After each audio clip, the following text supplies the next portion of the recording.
My college best friend made my life hell, stalked me, and tried to frame my boyfriend. So I slammed the door on her forever. 5 years later, she sent me a letter claiming we were meant to be together. My friend saw me as her competition until I took things too far. I still remember the first friend I had made in college. Before this, I was a nobody. I spent my nights listening to My Chemical Romance and refusing to wash the same black hoodie I wore every day because it was my comfort item. So when I met Nancy, she seemed like the nicest girl in the whole world. She would always call me fat, remind me that I shouldn't eat so much or I would die alone, and even broke the window in my room to make it colder. Said it was a life hack to burn more calories without even trying. To me, it was peak friendship because she talked to me exactly the same way I talked to myself. So I simply thought it was normal. And after 6 months, her methods worked.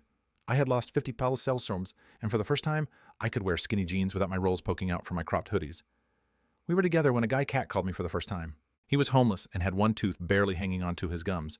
And I know I'm not supposed to feel flattered by it, but I was. Not because of the homeless guy, but because I knew I was finally pretty enough to be objectified. And I guess Nancy picked up on that because as soon as we passed him, he said, "You know, he's only attracted to you because you look like a little 10-year-old boy. He's probably a gay kitty fiddler." Her words were so shocking that I actually stopped in my tracks and asked her to repeat herself. And when she did, I burst out laughing like, "What in the bomb clot?"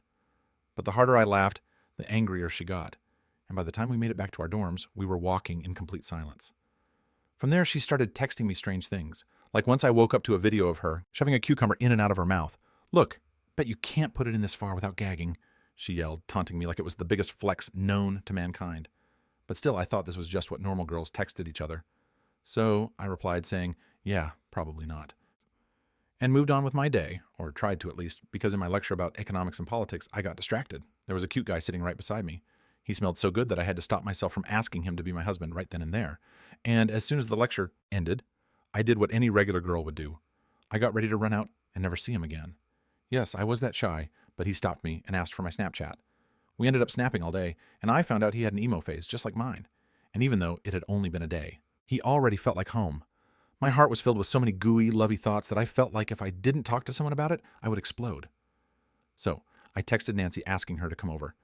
As soon as she got in the door, I flashed Leo's bit emoji, cute guy's name, in her face. "Look, this guy asked me for my snap today.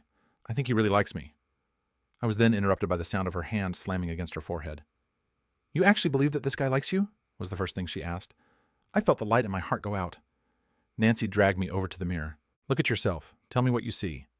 I didn't say a word.